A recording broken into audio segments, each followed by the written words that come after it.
On peut s'asseoir au nom de Jésus. Amen. Amen. Amen. Ah bon, vous voyez, il est mieux que tu sois à la page, que tu puisses lire aussi. Amen. Amen. Vous savez, le programme, tu le réveilles spirituel. Amen. C'est-à-dire, si nous faisons tout le temps les cultes par programmation, le diable peut voler notre programme et le Saint-Esprit ne peut pas travailler. Amen. Amen. Alors, quand la prédication commence, ne regarde pas s'il est midi ou pas pour que tu rentres ou pas. Amen. Amen. Alors, Bien-aimé. bien-aimés dans le Seigneur, ici nous sommes dans le livre de Genèse. Un tout premier livre historique écrit par le prophète Moïse. Amen. Amen. Alors, voici ce que la Genèse dit. Dans le chapitre 19, du verset 24 à 26. Je vais revenir un peu l'histoire depuis le début, parce que je n'ai pas voulu beaucoup lire. Amen. Amen. Alors, voici un homme spirituel qu'on appelait Lot. Amen. Amen. Alors, Lot, c'était le frère d'Abraham. Sinon, c'était le neveu, mais c'était le frère d'Abraham.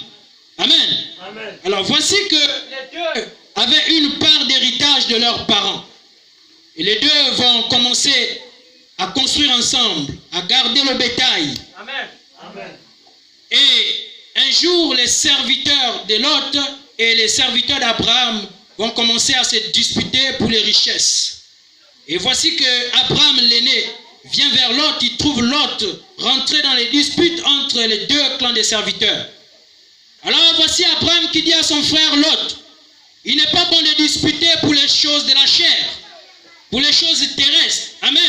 Amen. Il est mieux que toi et moi on partage la part des héritages. Amen.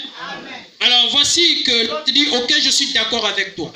Mais un homme spirituel comme Abraham, nous savons que si tu demandes à partager une part avec ton petit frère, c'est toi l'aîné qui va commencer. Amen. Amen. Voilà. Et Abraham, lui, l'aîné ne choisit pas avant. Il demande à l'autre, le petit frère, de choisir avant. Et voilà que l'autre choisit la plus grande part. La Bible dit qu'il choisit la plus grande part. Il choisit la part qui produisait. Là où on pouvait planter, ça grandissait. Amen. Amen. Et il laisse à Abraham un désert. Nous savons que dans le désert, tu ne peux pas planter et quelque chose pousse s'il n'y a pas de pluie. Amen. Mais bien aimé, la Bible dit que Lot a choisi une grande part qui allait jusqu'à Sodome et Gomorrhe. Amen. Amen. Et voilà Lot qui s'installe à Sodome, juste à côté d'une ville qu'on appelait Gomorrhe. À l'époque, le roi de Sodome s'appelait Béra et le roi de Gomorrhe s'appelait Birsha. Amen. Amen. Mais cette ville, bien aimée, ce n'était plus une ville où les gens craignaient l'Éternel. C'est une ville où les gens demeuraient tout le temps dans le péché. Tout le temps dans le péché. Il y avait tellement de meurtres. Il y avait la trahison, la rancune, la haine, les critiques, les murmures, les calomnies. Amen. Amen. Sois connecté ce matin. Alors, Dieu décide de détruire cette ville qui n'est pas de sa propre volonté, qui ne suit pas sa volonté. Amen. Amen. Bien-aimé, Sodome et Gomorrhe ici peut être une église. Amen. Car il y a des églises qui sont comme Sodome et Gomorrhe, où il y a les murmures, les critiques, les calomnies. Amen. Amen. Bien-aimé, alors, lorsque Dieu décide de détruire Sodome et Gomorrhe, Abraham plaide la cause de Dieu et il dit à Dieu, j'ai mon frère qui habite là-bas. Mais à cause de combien de personnes qui prient sincèrement Dieu, peux-tu pardonner Sodome et Gomorrhe? Amen. Amen. Et Dieu commence à lui dire combien de personnes. Abraham dit, s'il y a 50 personnes, à cause de 50 personnes, tu peux pardonner? Il dit oui. Abraham descend. À cause de 45 personnes, il dit oui. Ainsi de suite, jusqu'à 10 personnes, il dit oui. Et Abraham pose la question à son Dieu. Mais si à cause d'une seule personne, est-ce que tu peux pardonner Sodome et Gomorrhe? Et là, Dieu répond, s'il y a une seule personne, je le ferai sortir de Sodome et Gomorrhe. Acclame très fort pour la parole de Dieu. Dieu dit, il pardonnera 10 personnes qui sont de sa volonté, qui habitent à Sodome et Gomorrhe. Mais Dieu dit, s'il trouve une seule personne à Sodome et Gomorrhe, il fera sortir cette personne personnes-là, de Sodome et Gomorrhe. Amen.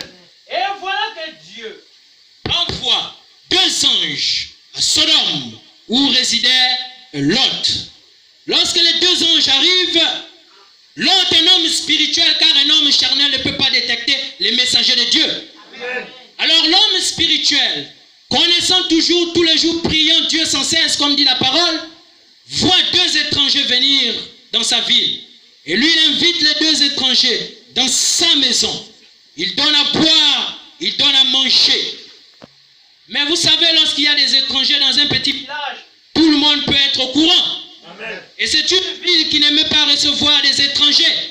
Car bien aimé, même Lot a fait la prison à cause de ça avant de rester. Amen. Amen. Alors voilà que les habitants vont comploter. Comme souvent dans l'église, les gens complotent contre une seule personne. Vérité. Alors les habitants de Sodome vont commencer à comploter. Allons-y vers chez Lot. Il nous fera sortir ces 2 personnages-là pour qu'on puisse les tuer. Amen. Amen. Alors la population Se met devant la porte de la maison de Lot et il demande à Lot de faire sortir les 2 étrangers. Mais Lot, un homme spirituel, refuse de faire sortir les 2 étrangers. Les 2 étrangers disent, nous on peut sortir. Il dit, vous ne sortirez pas. Vous êtes mes étrangers. Amen.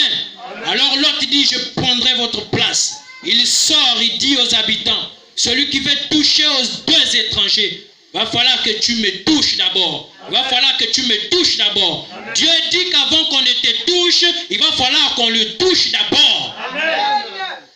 Alors, les habitants regardaient l'autre dire, nous on ne peut pas te toucher, nous c'est les 2 étrangers. Et voilà que les 2 anges priaient à l'intérieur et tout le peuple qui était dehors était frappé d'aveuglement. Est-ce que tu peux dire Amen? Amen. Bien-aimés, tes ennemis seront frappés d'aveuglement. S'ils continuent à comploter pour toi, ils seront frappés d'aveuglement. S'ils continuent à murmurer pour toi, ils seront frappés d'aveuglement. Et là, lorsque les populations étaient devenues aveugles, voici les 2 anges disent à l'autre, nous sommes les messagers de Dieu. C'est maintenant que tu sais que nous sommes les messagers de Dieu. C'est lorsque ton ennemi va souffrir que tu sauras que c'est la mission de Dieu qui s'est accomplie sur lui. C'est la chicotte de l'Éternel qui vient de le frapper. C'est là que les 2 anges ont dit à l'autre que nous sommes les messagers de Dieu. Et là, l'autre dit, Que faire? Et les 2 anges disent à l'autre, tu dois sortir de Sodome et Gomorrhe. Tu dois sortir de Sodome et Gomorrhe. L'autre prend sa femme, prend sa famille et sort de Gomorrhe. Mais il y a une tragédie qui se passe, bien-aimé. Il y a une tragédie qui se passe. Là, en sortant, pendant que Dieu détruisait la ville, la Bible dit qu'il n'a pas seulement détruit les hommes, il a détruit les bébés, il a détruit les plantes, il a détruit les maisons. Bien-aimé, lorsque Dieu décide de détruire tes ennemis, il ne les détruit pas seul, il détruit aussi sa progéniture, il détruit aussi ses enfants, il détruit aussi ses petits-enfants, il détruit tout ce qui appartient à tes ennemis. L'histoire continue. Et lorsqu'il sort de Sodome et Gomorrhe, la femme de Lot regarde en arrière. Elle devient une statue de sel. Amen. Amen. Amen. Qui a su comment j'ai expliqué la Bible? Amen. Amen. alors le thème de notre Parole ce matin, c'est les hommes statues de sel. Je répète, les hommes statues de sel. Lorsque je parle des hommes, je ne parle pas du masculin, je parle en général, que ce soit homme ou femme. Amen. Alors, c'est quoi homme statue de sel? Ce sont les gens qui viennent à l'église, mais leur cœur est toujours à Sodome et Gomorre. Amen. L'autre sort de Sodome et Gomorre, mais la femme de l'autre sort, mais son cœur est toujours à Sodome. Amen. C'est vrai que tu viens à l'église, mais ton cœur est toujours dans les bars, Sodome et Gomorre. Amen. Et bien aimé, nous savons qu'une statue, c'est une représentation. C'est une représentation d'une personne, bien-aimée, qui ne peut pas bouger. Amen. Amen. Qui est là, statue, il ne peut pas bouger. Amen. Amen. Bien-aimé, ça fait combien des années que tu pries le Seigneur, rien avance dans ta vie. Ne commence pas à accuser les sorciers. Peut-être que tu es devenu une statue de sel. Après ce que tu fais en cachette. Ce que tu ne veux pas abandonner. Ce que tu ne veux pas laisser. C'est vrai que tu viens à l'église, mais ton cœur est toujours à Sodome et Gomorrhe. Amen. Qui comprend ce que je dis? Amen. Les femmes qui viennent à l'église, quand tu étais dans le monde, tu partageais ton corps avec un homme qui avait sa femme dans la maison. Mais lorsque tu viens à l'église, au lieu d'abandonner ceci, tu continues à prier, mais tu continues toujours à aller avec le mari d'autrui. Sodome et Gomorrhe. Amen. Qui comprend ce que je dis? Amen. Sodome et Gomorrhe. Il y a des femmes qui viennent à l'église, tellement amoureuses du mari d'autrui. Elles prient, elles pensent que si elles prient le Seigneur,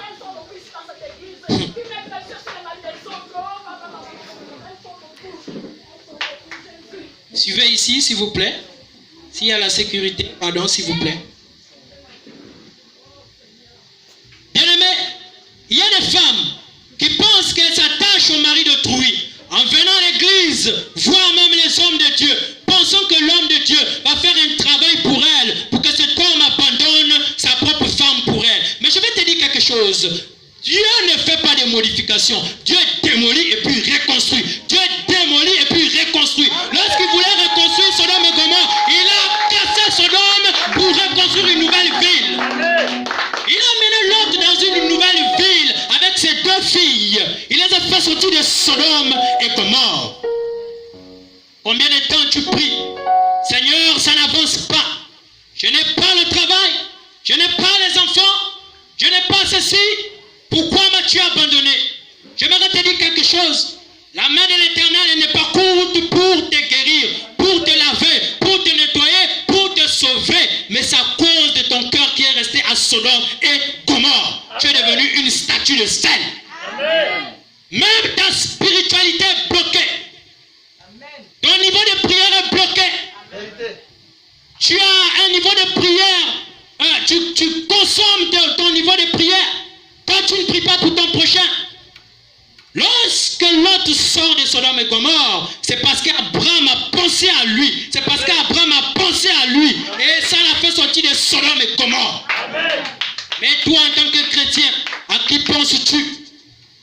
Je vais te dire, à Sodome, il y avait de l'argent, il y avait les vêtements, il y avait les crayons de beauté, il y avait les rouges à lèvres, il y avait les belles paires de chaussures, il y avait les bijoux, il y avait les plus beaux hommes et les plus belles femmes. C'est là que ton cœur est attaché. Et c'est pourquoi tu ne bouges pas spirituellement. N'accuse pas la sorcellerie.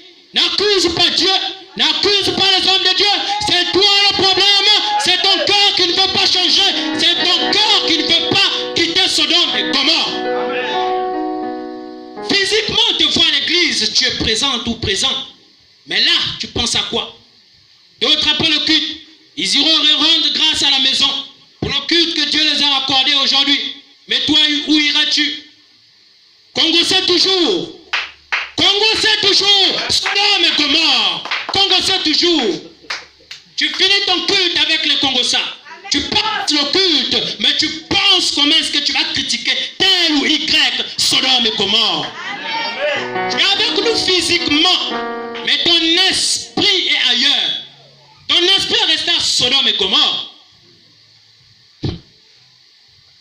Bien aimé, pour sortir de Sodome et Gomorrhe, ce n'est pas en chair. Il faut être très spirituel. Il faut planer avec le Saint-Esprit. Il faut planer avec le Saint-Esprit. Il faut écouter la voix du Saint-Esprit. Car l'autre était un homme spirituel. Lorsque tu es un homme spirituel, la Bible dit que ce n'est plus toi qui marches, mais c'est Jésus-Christ qui marche en toi. Amen. Alors ce qui veut dire que toutes tes idées ne t'appartiennent plus. Ça appartient au Christ. Amen. Quelles sont tes idées? À quoi tu penses? Quand tu es venu à l'église, qu'est-ce que tu es venu chercher? D'autres sont venus chercher Christ, et toi tu es venu chercher quoi? Tu es venu chercher quoi? Le travail? Après gagner le travail, tu vas abandonner l'église, Sodome et Gomorrhe. Après le mari, tu vas abandonner l'église, Sodome et Gomorrhe. Après avoir eu l'argent, tu vas abandonner l'église, Sodome et Gomorrhe. Qu'est-ce qui se passe? Où iras-tu? Est-ce que tu vas suivre Lot dans sa marche avec le Saint-Esprit ou tu vas regarder en arrière comme la femme de Lot? Est-ce que tu vas continuer à regarder derrière? Non.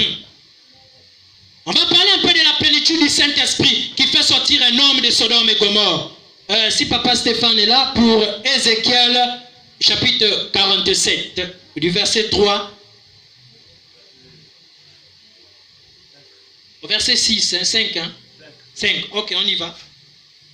Lorsque l'homme s'est avancé vers l'est, Lorsque l'homme s'est avancé vers l'est, il tenait un ruban à mesurer. il tenait un ruban à mesurer.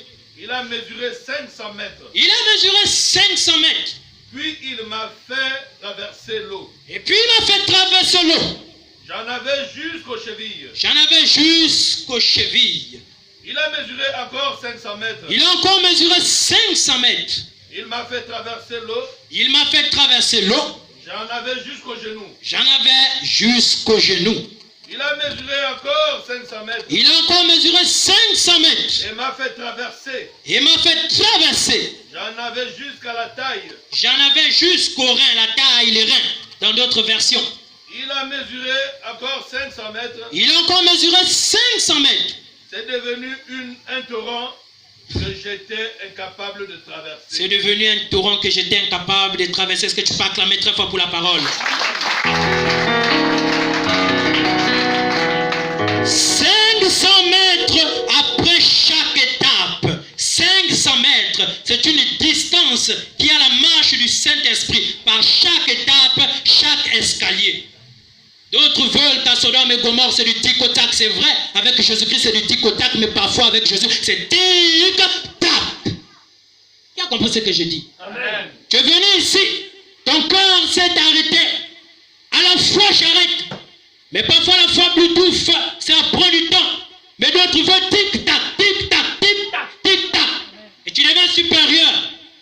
Tu cherches la chefferie. Tu cherches le trône. Dans ta famille, tu veux dominer. Il y a d'autres qui ne sont pas des aînés, cherchent la place des aînés. Amen. Et cet esprit de Sodome et Gomorrhe est rentré jusqu'à l'église. À l'église, tu veux dominer les autres. Tu veux qu'on t'écoute. Tes idées sont toujours bonnes. Tes idées sont toujours parfaites. Il n'y a que toi qui dois dire. Il n'y a que toi qui dois faire. Il n'y a que toi qu'on doit entendre. Sodome et Gomorrhe. Pourquoi ça? Lorsque la population est venue devant la maison de Lot, Lot pouvait écouter la population, mais il a écouté la voix de Dieu. Et des fois, les hommes peuvent te dire fais ceci. Un homme spirituel, si Dieu te dit n'y va pas, si c'est pour la cause de Dieu, reste, ne bouge pas. Amen. Qui comprend ce que je dis? Alors, tout à l'heure, voici un livre qu'on appelle un prophète Ézéchiel. Ézéchiel est un homme de Dieu, un serviteur qui écoutait la voix de Dieu. Quelque chose va se passer, il va recevoir une vision et Dieu va le transporter. Lorsque vous allez lire plus devant, plus en arrière, vous allez comprendre cela. Qu'est-ce qui va se passer? Ézéchiel explique que dans la révélation, il voit l'Esprit du Seigneur le conduire vers les eaux. Et nous savons que l'eau, c'est la vie, bien-aimée. Sans l'eau, tu ne peux pas vivre. Si tu ne consommes pas de l'eau, tu vas mourir de soif. Si tu ne te laves pas, tu ne seras pas en bonne santé. Le corps va te faire gratter. Amen. Amen. Alors, voici que l'Esprit de Dieu le conduit vers les eaux. Et lorsqu'il arrive, l'Esprit de Dieu prend un mètre pour mesurer 500 mètres avant d'arriver à la rivière. Et l'eau arrive vers Ézéchiel aux chevilles. Amen. Amen. Je vais te parler des 4 signes de la plénitude du Saint-Esprit qui te pousse à sortir de Sodome et Gomorrhe. Amen. Amen. Alors voici. Bien aimé, nous savons que les chevilles, si tu as mal aux chevilles, tu ne peux pas te déplacer. Amen. Si tu as mal aux chevilles, tu ne peux pas courir. Si tu as mal aux chevilles, tu ne peux pas te déplacer. Amen. Il faudra quelqu'un d'autre pour te transporter. Amen. Amen. Alors, le Saint-Esprit, lorsqu'il commence dans ta vie, il commence sous la plante de tes pieds aux chevilles. Amen. Ta marche avec le Seigneur détermine où tu iras, détermine où tu vas arriver. Comment est-ce que tu utilises tes chevilles? Où est-ce que tu mets tes pas? dans les lieux interdits. Je vais revenir après le culte dans le bar, en train de faire des petits groupes de Congossa. C'est là où finit ta plante de pied. Sans le Saint-Esprit, ta plante de pied va toujours finir très mal. Ta plante de pied va finir toujours très mal. Lorsque tu as mal aux chevilles, les handicaps sont restés à Sodome et Gomorrhe parce qu'ils avaient mal aux chevilles. Mais lorsque l'autre a donné ses chevilles au Saint-Esprit, ça l'a fait sortir de Sodome et Gomorrhe. Amen. Lorsque tu ne donnes pas ta plante de pied au Saint-Esprit, tu vas rester sur place.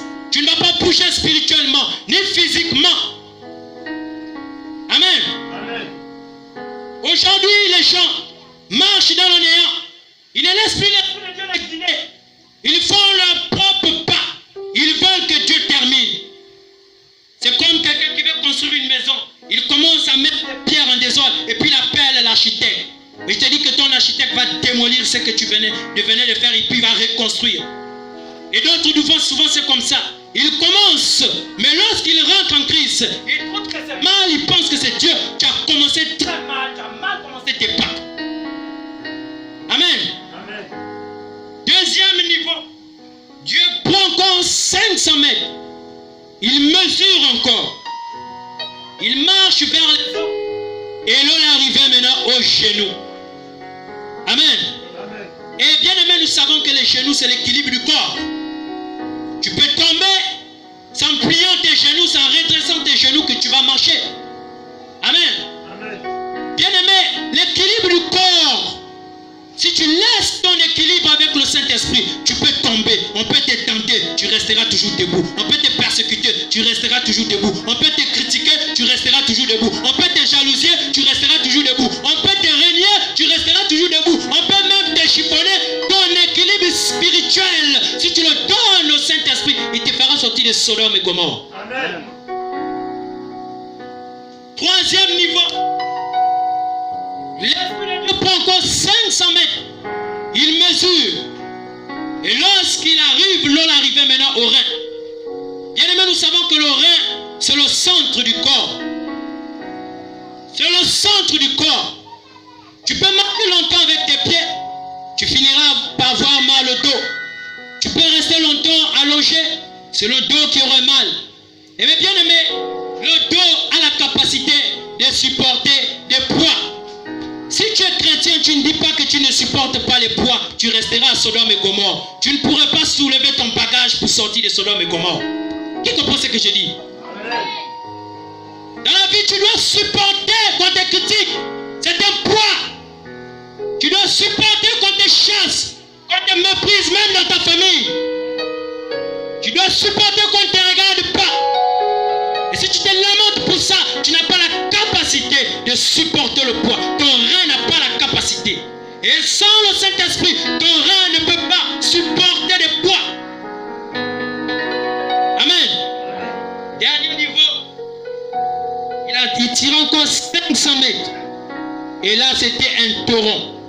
Le torrent dans l'eau, on peut dire le tourbillon, qu'il ne pouvait pas contrôler. Et lorsqu'il s'est approché, il remarqua qu'il nagea dans le tourbillon. Bien aimé, c'est lorsque tu as atteint une dimension avec Christ où tu nages avec Christ. Ce n'est plus toi qui parles, mais c'est Jésus-Christ qui parle. Ce n'est plus toi qui fais, mais c'est Jésus-Christ qui fait. Ce n'est plus toi qui dis, mais c'est Jésus-Christ qui dit. Ce n'est plus toi qui dis que tu seras guéri. Jésus-Christ va te guérir sans que tu ne demandes. Ce n'est plus toi qui vas abandonner ton péché, mais c'est Jésus-Christ qui va te faire abandonner ton péché. Lorsque tu nages avec le Saint-Esprit, c'est une dimension que tu ne peux contrôler. L'autre nageait avec le Saint-Esprit. C'est pourquoi il n'a pas compris comment il est sorti de Sodome et Gomorrhe. Quelque chose d'autre. Les hommes sont plus attachés aux hommes que d'être attachés à Dieu. Jérémie dit, maudit soit celui qui se confie en l'homme. Maudit soit celui qui se confie en l'homme. L'autre a vu une femme qu'il aimait. Mais lorsqu'il sort de Sodome et Gomorrhe, la femme regarde en arrière, mais lui ne reste pas par amour. Il part par amour du Christ. Et des fois d'autres tombent dans les erreurs parce qu'ils ne laissent pas l'Esprit de Dieu les conduire. Ils préfèrent faire de mauvaises choses parce que tel va se plaindre ou tel va le reprocher. Qui comprend ce que je dis? Bien aimé, si tu restes dans une position où tu fais seulement des choses à Sodome et Gomorrhe. Tu es marié ou tu n'es pas marié, tu es fiancé, tu es spirituel, ta femme n'est pas spirituelle, viens à l'église. Le salut est personnel. Tu viens à l'église, ton mari reste à la maison, viens à l'église. Et s'il veut t'interdire même les choses spirituelles, domine-lui spirituellement par le Christ. Amen. Tu as une famille, tes enfants ne veulent pas venir à l'église, viens à l'église. Sors de Sodome et Gomorrhe. Tu as un papa ou une maman qui ne vient pas à l'église, toi viens à l'église. Qui comprend ce que je dis? Amen. Il y a des gens qui subissent encore des faiblesses de famille. Il vient à l'église ici, mais lui, il s'attache encore à danser l'onjobi, à faire les trucs traditionnels. Lui, il cotise encore dans les trucs traditionnels. Et pourtant, il est chrétien. Et pourtant, il est sorti de Sodome et Gomorrhe. Lui, il complote toujours. Il fait des réunions qui n'ont pas de sens avec sa famille. Contre X ou Y. Sodome et Gomorrhe. Pendant que l'autre était là, il y avait des gens qui étaient autour qui complotaient pour l'autre. Mais l'autre a pris la défense de ces deux anges. Bien aimé, lorsque tu reçois les deux anges dans ta vie, prends précieux de ça. Lorsque tu reçois un cadeau dans ta vie, prends précieux de ça. Prends soin de ça. Prends soin de ça. Nettoie bien ton vase. Ton vase. Nettoie-le, nettoie-le, nettoie-le. Ne laisse pas quelqu'un d'autre l'attacher, l'attraper, le jeter. Ne le laisse pas toucher ce que Dieu t'a donné, ce qui est propre dans ta vie. Pire que Sodome et Gomorrhe. Et à Sodome et Gomorrhe, pour poursuivre, là il y avait les hypocrites. Amen. Les hypocrites qui sont parfaits mais dans la grande maison. Les hypocrites à l'extérieur, ils te montrent qu'il est parfait. Mais à l'intérieur, il est hypocrite. Il te salue, mais il est hypocrite. Et des fois, on voit ça. Il peut venir à l'église, il te salue. Mais au-dedans de lui, il te déteste. Il ne t'aime pas. Il n'aime pas te voir. Mais il te salue seulement. Parce qu'il faut qu'il te salue. Parce que vous priez dans la même église. Lui, c'est ça. L'hypocrite parfait aime la grande place. Aime lorsqu'on le voit devant. L'hypocrite parfait aime dominer les autres. L'hypocrite parfait n'aime pas laisser le peuple dire un mot. L'hypocrite parfait aime quand il a dit et c'est fait et c'est fait. Que ce soit en esprit ou en chair, ça doit se faire. Et c'est comme ça qu'ils sont restés à Sodome et Gomorrhe. Et bien aimé, je vais te dire quelque chose. Lorsque tu vois un clan qui complote où il n'y a pas le Saint-Esprit, toi ne reste pas. Toi ne reste pas là. Ne dialogue pas. Ne t'assois même pas.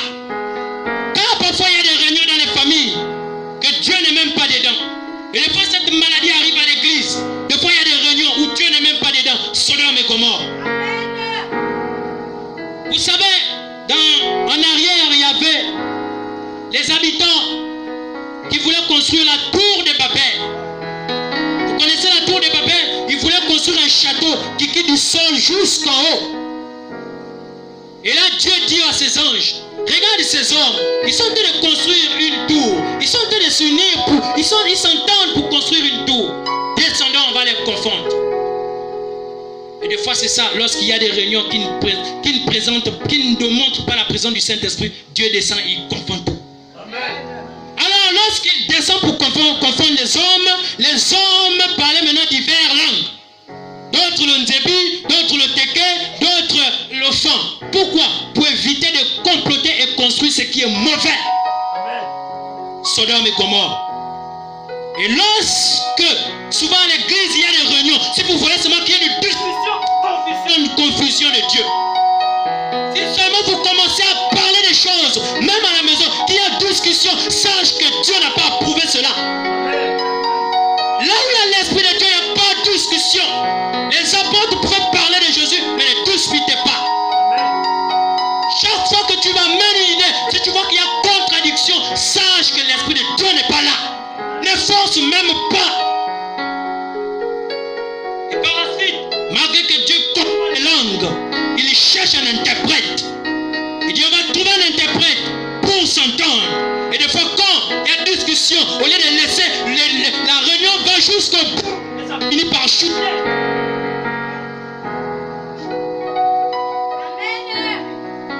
Vous savez, le plus crédible, dans la prédication, c'est que Jésus-Christ pouvait lancer beaucoup de fruits.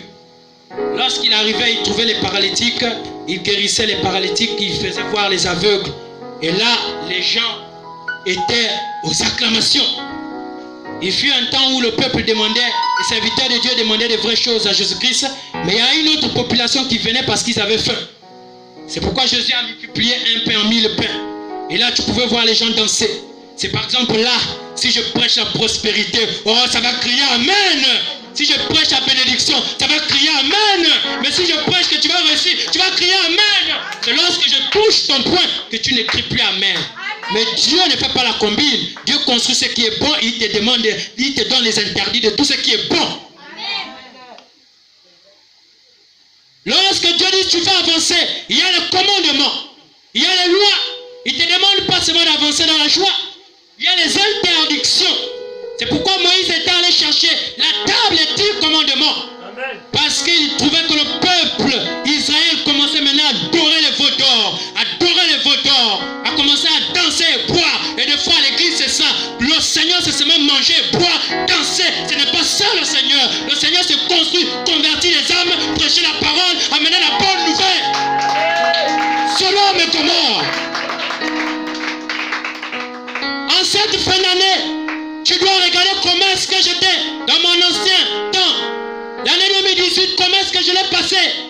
Seigneur, est-ce que tu peux me conduire dans la bonne marche dans l'an 2019? Non. Pour lui, c'est comment est-ce que je vais manger? Combien il y aurait? Comment est-ce qu'on va fêter? Sodome et Gomorrhe. Israël, en absence de Moïse, danser et boire. Et c'est ça, quand il n'y a pas le Saint-Esprit, c'est danser et boire, danser et boire, danser et boire. Quand tu comprendras les choses de l'esprit, tu commenceras à voir que demain, comment mes petits-enfants seront, comment est-ce que mes enfants seront, comment est-ce que cette église serait. Est-ce qu'on va convertir les âmes? Est-ce qu'au jour du baptême, il y aura seulement 2 ou 3 ou 4? Ça n'importe peu qu'il y a 100 baptisés. Ce qui importe, c'est manger et boire. Jean-Baptiste, un serviteur de Dieu, lorsqu'il prêche sur la repentance, la Bible dit qu'il y avait la foule, mais pour lui ça ne suffisait pas. Il continuait à prêcher. Pourquoi? Il sentait qu'il y avait un manque. Amen. Mais ici, si je prêche 2 convertis, je dois avoir la soif de Dieu. Je dois dire, Seigneur, pourquoi il y a eu 2 convertis? C'est que j'ai un problème. Amen. Non, s'il y a 2 convertis, ce n'est pas mon problème. Mon problème, c'est cotiser pour manger et boire.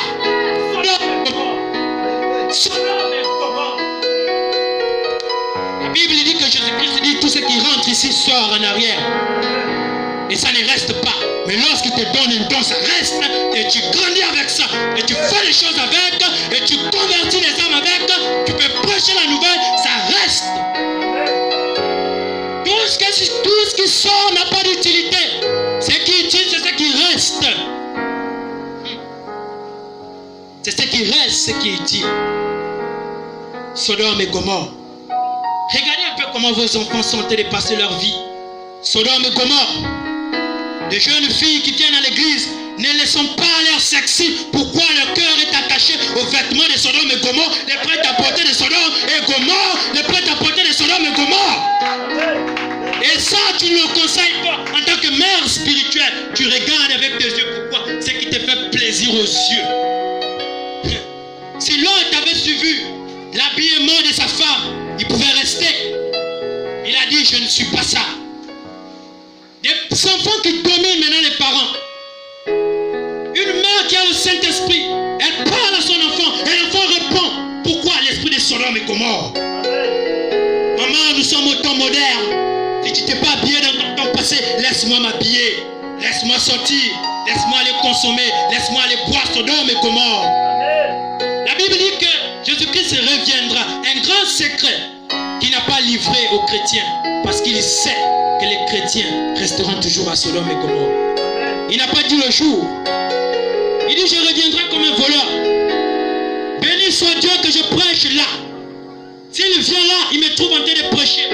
Il dira, mon fils, tu donnes la bonne nouvelle. Béni soit Dieu, toi qui es assis, qui m'écoute. Il vient là. Il dit, ma fille, tu écoutes la bonne nouvelle. Mais s'il vient, pendant que je prêche, tu es dans ton WhatsApp, tu es dans ton Facebook, tu es dans ta messagerie. Tu penses comment est-ce que tu vas finir le culte, la pizzeria à Potos. Comment est-ce que tu vas passer la Noël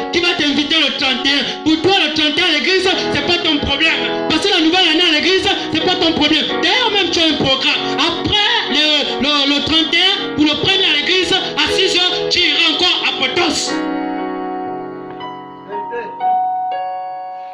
Est-ce que tu comprends ce que je dis? Je vais m'adresser particulièrement aussi aux femmes. Vous savez que c'est vous qui avez annoncé que Jésus-Christ était vivant. Une femme spirituelle ne peut pas voir la présence du Saint-Esprit. Mais les deux femmes spirituelles ont rencontré l'ange. Et l'ange leur a dit, le tombeau est vide. C'est lorsque tu es spirituel que tu sais que le tombeau est vide. Jésus-Christ est ressuscité pour toi. Il y a des choses que tu ne dois plus faire. Il y a des choses que tu ne dois plus faire. Mais une femme qui n'est pas mature croit que Jésus-Christ est toujours à la croix en train de pleurer. Sodome et Gomorrhe. C'est lorsque tu n'es pas spirituel que tu crois que Jésus-Christ est toujours en train d'encaisser le fouet. Et moi je sais qu'il est ressuscité. Il est même là, il est présent. L'autre le savait avant la venue de Jésus. Car Dieu a dit à Abraham, je bénirai, je vais bénir ta progéniture. Il y a un enfant qui viendra de toi, où Israël ne va plus souffrir. Il a prophétisé sur la venue de Joseph. Et cela s'est accompli. Cela s'est accompli. Lorsque tu vis l'accomplissement du Saint-Esprit, tu écoutes déjà en avance ce qui va arriver. Et tu te prépares déjà d'avance. Lorsque Pharaon fait une révélation que personne ne peut l'interpréter, et Joseph arrive, Joseph interprète le rêve et dit, les 7 là, les 7 cornes que tu as vues, etc., c'est les 7 années de gloire, mais les autres 7, ça fait 14, c'est les 7 années de misère. Et là, Pharaon lui dit, puisque c'est toi qui as interprété cela, comment faire? Il dit, pendant les 7 années de gloire, on va faire une caserne, on va réserver ce qui est bon. Au jour de la famine, on mangera cela. C'est pendant que tu viens à l'église que tu réserves ton grenier spirituel. C'est pendant que tu viens tous les jours à l'église et tu pries le Seigneur, tu respectes le Seigneur, tu réserves ton grenier spirituel. De sorte que le jour de la famine viendra, Jésus-Christ va te nourrir spirituellement. Il va te lever. Je ne sais pas pourquoi je dois parler cela, mais je suis obligé, car ma mission c'est de dire la vérité de l'évangile. À Sodome et Gomorrhe, il y avait aussi de la politique. Et nous savons que la politique, c'est l'art du mensonge. Amen. Que quelqu'un d'autre ne te dise pas le contraire. C'est l'art du mensonge. Jésus-Christ vient faire la politique du Saint-Esprit. Il prépare les armes. Il donne le Saint-Esprit et puis part. Lorsque tu as besoin, tu pries. Un politicien, il te déverse les centaines de mille et puis il part. Lorsque tu en auras encore besoin, tu ne le verras pas. Et souvent les chrétiens sont comme ça. Le diable, connaissant la puissance des chrétiens aujourd'hui, il dit on n'arrive plus à manger. Vous savez, tout ce temps que nous sommes ici, il y a des gens qui sont dans la franc-maçonnerie. Il y a des gens qui ont des familles qui sont dans la franc-maçonnerie, autant pour moi. Mais ils savent que puisque tu viens à l'église, ils ne peuvent pas t'atteindre. Qu'est-ce qu'ils font? Ils vont commencer à attaquer les leaders. Ils vont commencer à t'attaquer. Réunion de politique. Où ils appellent maintenant les leaders, ils appellent les pasteurs, ils appellent les prophètes. Venez, venez, on vous donnera de l'argent. Sodome et Gomorrhe. Sodome et Gomorrhe. Les hommes de Dieu qui perdent leur onction, qui perdent leur appel à cause de l'argent politique. Sodome et Gomorrhe. Les femmes qui perdent leur onction.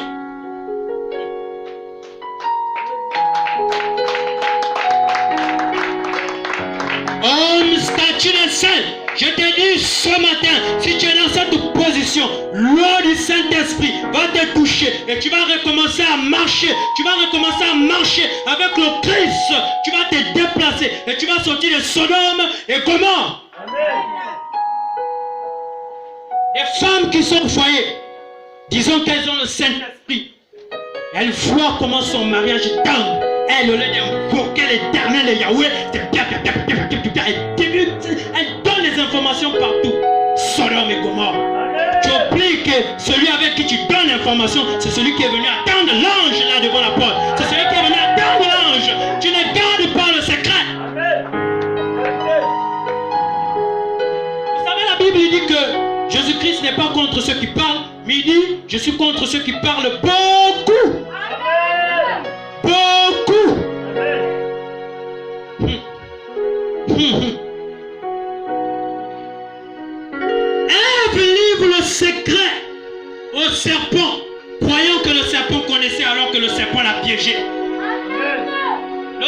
arrive dans le jardin d'Éden. Il ne connaît pas le secret de la puissance de Dieu. Et puis il demande à Ève, qu'est-ce qui vous est interdit dans le jardin? C'est parce qu'il ne connaissait pas. Est-ce que tu comprends ce que je prêche là? Son diable ne connaissait pas quelle était l'interdiction qui était dans le jardin d'Éden. C'est Ève qui livre le secret. Elle dit, l'arbre là, on nous a interdit de manger ça. Ah, le diable a su donc c'était ça. Femme, lorsque tu livres le secret de ton foyer à une autre femme, tu es en train de livrer tout secret. Et on va t'arracher ton mari. On va t'arracher ton mari, on va t'arracher ta femme. Si tu vas te plaindre, plains-toi à Dieu. Si tu vas te plaindre, plains-toi au Seigneur. Je vais dire la vérité à l'hôtel. J'étais arrivé à un niveau où je me plaignais de mon père spirituel. Mais lorsque je commençais à prier, et d'ailleurs je fais même souvent des jeûnes avec ma femme et mon petit frère, et puis je reçois quand même une révélation parce que je ne savais pas identifier. On me dit, tu n'as pas besoin de te lamenter. C'est ton père, tu peux prier. C'est ton père, tu peux prier.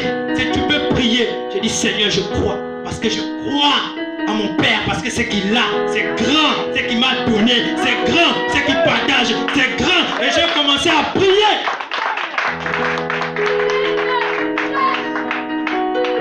Pourquoi te lamentes-tu? C'est parce que tu n'as pas encore atteint le niveau où tu dois nager avec le Saint-Esprit. Lorsque tu commences à mesurer de la cheville et la cheville te fait mal, tu restes assise ou assis. C'est lorsque tes genoux n'ont plus l'équilibre, où tu n'arrives pas à marcher. Même ramper, ça ne te fait rien. Une autre histoire de la guérison sortie de Sodome et Gomorrhe. Un père paralytique à côté de la piscine de Bethsaïda. Il a fait 38 ans.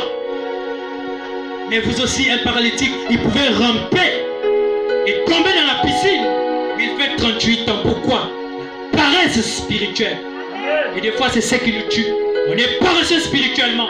On compte trop sur les hommes. On compte trop sur les prophètes. On compte trop sur les pasteurs. Il est temps que toi-même, tu commences à faire des voix avec Dieu. Il est temps que tu commences à demander à Dieu. Il est temps où Dieu va te donner et te répondre. Avant la venue de Jésus, il n'y avait pas les chrétiens. Le christianisme n'existait pas. Jésus-Christ, Dieu faisait descendre son Saint-Esprit pour utiliser un seul homme pour conduire son peuple. Mais lorsque Jésus vient accomplir les œuvres de la croix, il dit à tout homme qui croit, je laisse le Saint-Esprit. Il n'a pas seulement dit au pasteur, il n'a pas seulement dit au prédicateur, il n'a pas seulement dit au prophète, il a dit à tout homme, à toute femme qui croit, je laisse la plénitude du Saint-Esprit. Tu sais pourquoi tu es homme statut des saints? Parce que ta foi est basée sur moi pendant que je te prêche. Ta foi n'est pas basée sur la parole que je te donne, mais c'est sur moi. Je ne suis qu'un messager. Ne me regarde pas. Regarde ce que je te donne. Regarde ce que je te donne. Je suis comme un médecin à l'hôpital. Lorsque je te regarde, je dis que tu es malade. Je soigne ta blessure superficielle, mais je te donne les antibiotiques. Mais à la maison, je ne vais pas te surveiller. Comment est-ce que tu consommes tes antibiotiques? Il faut que toi-même tu prennes tes antibiotiques. Et les antibiotiques que je te donne, c'est la parole. Je te prêche ici, Sodome et Gomorrhe. Mais à la maison, continue à lire la parole. Continue à prier. Continue à jeûner. Les antibiotiques spirituels.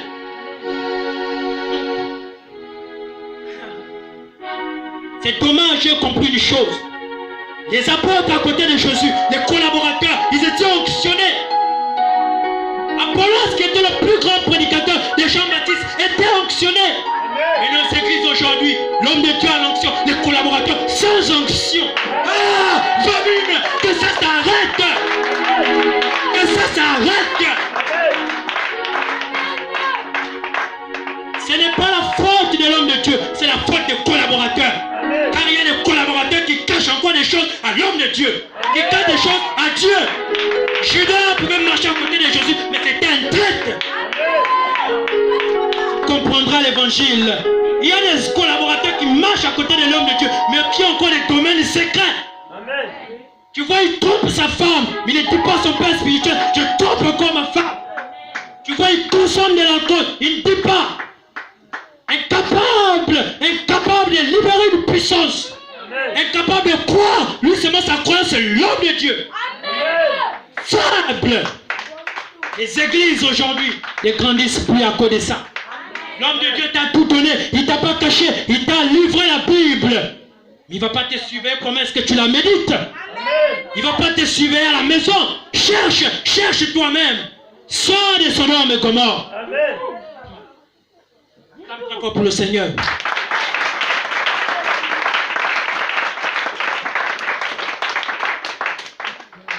Est-ce que tu crois à la plénitude du Saint-Esprit? Amen. Est-ce que tu crois à la plénitude du Saint-Esprit? Amen. Est-ce que tu crois à la plénitude du Saint-Esprit?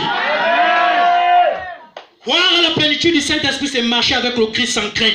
C'est marcher dans la vallée de l'ombre sans que la mort ne te tue. C'est marcher sur les fusils nocturnes sans que le fusil nocturne t'attrape. C'est boire du poison sans que tu ne puisses mourir. S'enfanter, même si tu ne vas pas confronter, crois seulement que j'ai déjà enfanté et ça arrivera. C'est faire marcher les paralytiques et les paralytiques marcheront. C'est ça la plénitude du Saint-Esprit. Et je vais terminer en disant que tout ce qui est encore l'esprit de Sodome et Gomorrhe, je ne m'adresse pas à toi, je m'adresse à l'esprit qui t'anime. Je m'adresse à l'esprit qui t'anime. Quand je n'ai pas affaire à toi, je t'aime trop. Mais je n'aime pas l'esprit qui t'anime. Je n'aime pas l'esprit du Congo-ça. Je n'aime pas l'esprit de la haine. Je n'aime pas l'esprit de la jalousie. Je n'aime pas l'esprit du match-coup. Je n'aime pas l'esprit de la rancune. Et que cet esprit sort de vous. Et vous sortirez de Sodome et Gomorrhe. Est-ce que tu peux t'élever en acclamant très fort le roi des rois? Est-ce que tu peux t'élever en acclamant très fort le roi des rois?